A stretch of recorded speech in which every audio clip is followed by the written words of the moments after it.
What's up, everybody? Dgtpr here today to do something I've been promising for a long time. Add new content to my videos. So this is the first installment, don't know what you want to crack at it, at one of my other biggest hobbies, which would be comic books and stuff like that. Basically, what I'm going to do is show you what I bought throughout each week, tell you what I'm excited for, stuff like that. Let me first off say I'm almost strictly a Marvel reader. I only read one DC comic, and that's Batman, so I'll say what you want. I'm not a big DC fan. Most other people don't even interest me. Batman doesn't even really interest me, but he has one hell of a comic. You can't beat that. If this all goes well, and if I think it's like doing this, I could turn this into a weekly podcast type thing where I bring someone else in and we talk about comics and stuff and all that other cool nerdy crap.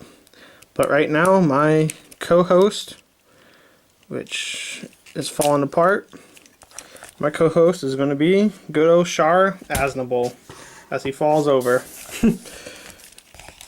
So we'll start into what I bought this week.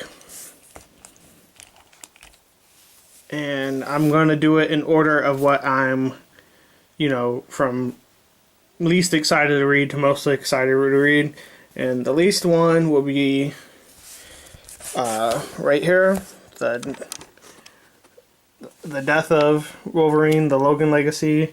Not too excited about it, just kind of getting it to see what it's like. I'm personally one of the people that's not very affected by the death of Wolverine. I really don't care. Like, I like Wolverine, don't get me wrong. He's just not... it's just, he's going to come back. It's just, maybe that's it. You just know he's going to come back. And, so it's not something that phases me. I know some people that are freaking out. Oh, man, Wolverine's dying. Man, how's he going to let Wolverine die? I'm just like, dude, man, he's going to be back. They say in like 2 years or something, I heard.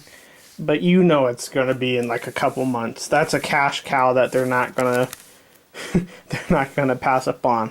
So next up, part 2 of Wolverine, or of Avengers and X-Men Access. Rick Remender is one of my favorite writers, and I think he did a really, really good job on issue 1. So I'm pretty excited here to read issue 2 to see where it goes. I think this is a weekly one, I'm pretty sure.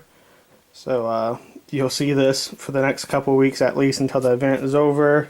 I really liked how Apocalypse died, or the kid Apocalypse. Up next, he keeps wanting to fall over. I'm just gonna set him. He's gonna do a little break move dance like so. Bam. Up next, you got Spider-Man 2029, which is Spider-Man 2099's first tie-in to the Edge of Spider-Verse. If you don't know about the Spider-Verse yet, the actual Spider-Verse event isn't happening. Marvel's taking their sweet time to having a warm-up. So far, Spider-Man 2099 has been pretty good. First issue was good. Second issue was good. Third issue was blah. Fourth issue was kind of blah to me. So hopefully it picks back up with it coming into the Spider-Verse. And then next up is the first in Deadpool's Art of War. Haven't heard much about it. I've heard it's very different than most Deadpool things out. And there's a lot of Deadpool things out. And being a pretty big Deadpool fan, an old Deadpool fan, not one of these new ones, that it's kind of a, I don't know, I can't think of the word I'm looking for. It's a hollow victory seeing all these things, but it gets overwhelming, and you're hoping that they don't burn out a character you love that much. But pretty excited for that. Don't know what too much was about. And then up next, we got the Death of Wolverine Part 4.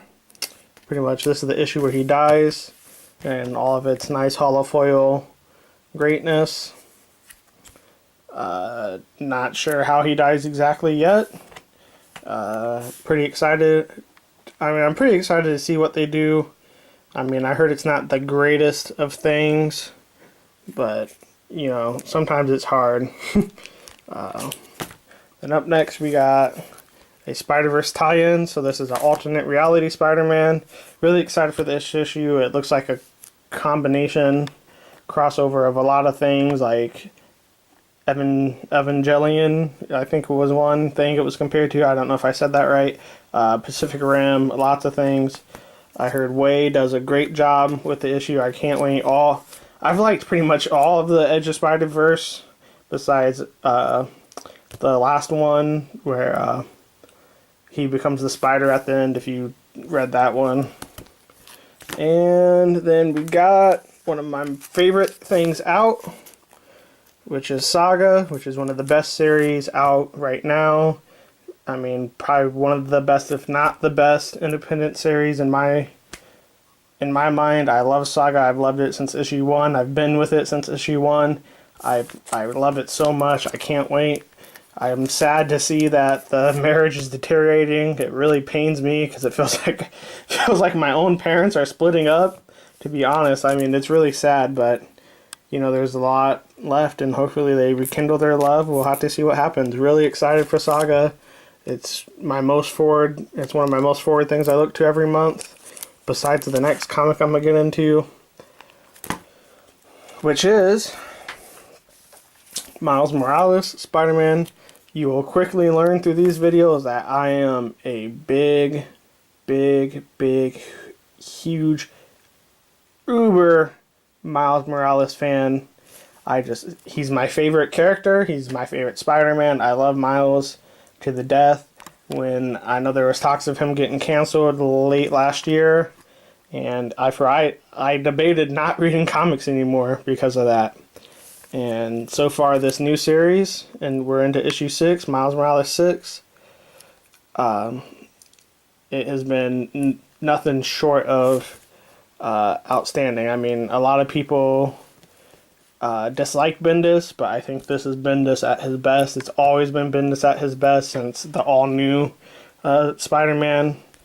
And I love Miles Morales. I can't wait to see the answers, to see if it's really Peter Parker, if it's the real Green Goblin, see how that's going to affect Miles. I cannot wait. This is the thing. This is the issue I look forward to each month. The series I look forward to each month. Now that being said, now this isn't going to be an all the time thing, but I'm going to give you a additional part to this where I show you some of the things I bought this week. Let you look at good old Char for a second, and you'll see my Miles Morales fandom in full effect, because I went onto the good old eBays and I purchased a couple things. First up, I got the Miles Morales variant Marvel Universe toy. This is the 3.75 inch one. Look at it. Got this off eBay. I think I got around 20, or I got right around, yeah, like 22 for it, which it goes a little bit more, but the box on this one's kind of messed up, which I didn't really care because I'm not doing it to make money. I'm just doing it to collect because it's Miles Morales. You see him? So down, here's a little backpack right there. And then I also went and got his other one, this was the Walmart exclusive Amazing Spider-Man Miles Morales variant. The Ultimate Comic Spider-Man. This is the taller one. I got this one for around $30. This is in a little bit better packaging, but once again, it's not in perfect because I really don't care. I'm just getting it because it's Miles. I try to collect almost everything that Miles, and I was real happy about this. And the next thing I got is pretty big. I went out and bought this for about 70 bucks. It's a lithograph of Miles getting choked out by Venom. It's autographed by Fiona, or not Fiona Staples, by Sarah Pacelli right here. It's a lithograph. I went out and framed it, of course, hang it up in my beautiful room. I mean, this is something I logged on to eBay and I had to get it. It just was something I had to have. I couldn't walk away from it. It called to me. It said buy me. I had to have it. Being a Miles fan, I mean, it's a beautiful, beautiful piece. I had to have it, and I got it. I got it for about 70 bucks, 80 bucks, something around there. And I mean, to me, it was worth every single penny. And then last but not least, I bought my first and probably only, for the foreseeable future, that is, my first and only CGC comic. I have an issue 1 already, and it's probably just in good condition, so I could probably get a 9.8 on it. But I bought this. It was about 60 bucks he wanted for it. It's autographed by Justin Ponser, and I just, I couldn't pass up on that, and autographed. I mean, around where I live, there's not many big comic conventions where I'd get a chance to get it signed by him or Marquez or Bendis, and I just had to have it. It was a fair price. I mean, pretty much only 10 more bucks for the autograph, because I've seen the CGCs of this issue go for about 50, and I paid, like I said, I paid about 60 for it, and I had to have it. Like I said, I mean, I'm not going to go out and collect a bunch of CGCs. This is probably going to be the only one for the foreseeable future that I get, because I have most everything that I could probably send and get a grade on around that, so there's not really a need for me to CGC something, but something Miles Morales might catch my eyes. But this is probably my pride right now next to this, and here you go. Like I said, you're gonna see me talk up Miles a lot. I might as well just call this the Miles Morales Show. Thank you for watching. I hope you enjoyed this. I'm not sure if I want to incorporate a review video as well for the comics that I did read. I mean, I might think about it. If you watch this and you like this and you want me to do a review thing, let me know. I mean, if it's requested, I'll be more than happy to do it. But for now, I think I'll just go through what I'm going to read this week and the stuff that obviously I look forward to in the week. And yeah, thank you for watching again. As always, I got more videos coming. Always got reviews and unboxings coming. Follow me on social media. Pretty much, if you search at Dgtpor, Dgtpor, God, excuse me, I can't even say my own name. At Dgtpor, and Facebook, Twitter, Instagram, I should come right up, where you can follow me, or you can click on the links below in the video description. Thank you guys once again. Like I said, I hope you enjoy this. Just trying to bring you guys more content. Thank you again. Love you guys. Love you guys for watching my videos. Thank you again. Dgtpor out.